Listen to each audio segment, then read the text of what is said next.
Hello kids, today we are going to learn modal verbs.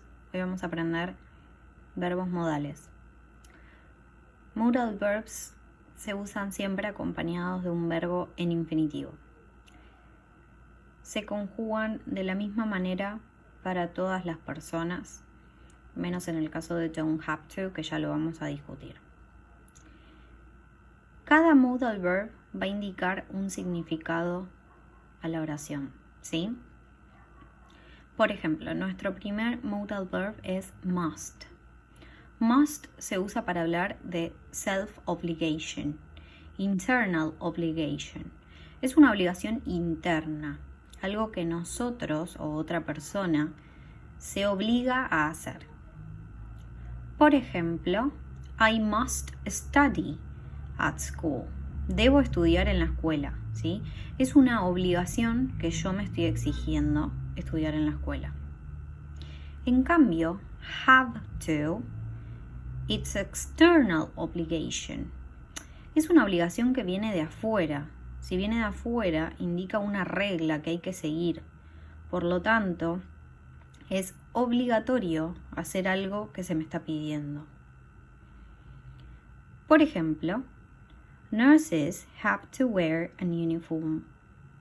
Las enfermeras deben usar un uniforme.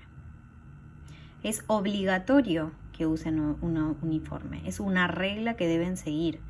No es algo que es opcional que sigan o no, sino que obligatoriamente tienen que hacerlo. Have to, entonces, es una obligación más fuerte que must, ya que es una obligación externa que me viene de afuera, una regla que yo debo seguir. ¿Cómo los vamos a usar? Must va a ir seguido de un verbo en infinitivo. I must study, she must study, ¿sí? No le voy a agregar absolutamente nada al verbo ni a must.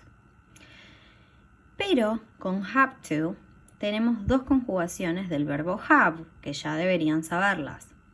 Para I, you, we o they usamos have to.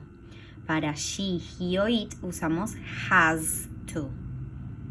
Entonces quedaría nurses have to wear an uniform.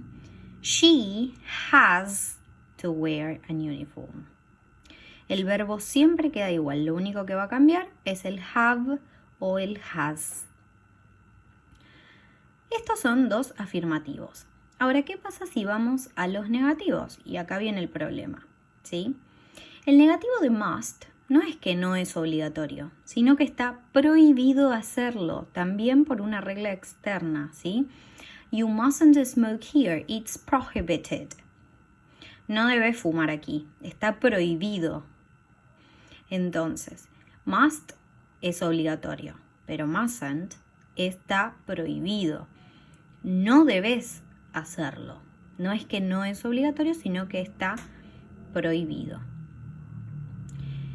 El negativo de have to lo vamos a formar con los auxiliares don't para I, you, we o they, o doesn't have to para she, he o it. Después de doesn't, el verbo va en infinitivo, o sea, no puedo decir doesn't has, porque la S ya la tiene doesn't. Entonces, con doesn't vamos a usar have to. Por ejemplo, you don't have to do the ironing. I did it yesterday. She doesn't have to do the ironing. I did it yesterday. El negativo de have to no es que no es obligatorio, sino que no es necesario. No es necesario porque alguien más hizo esa acción. O la va a hacer alguien más, ¿sí? Entonces, miremos el ejemplo.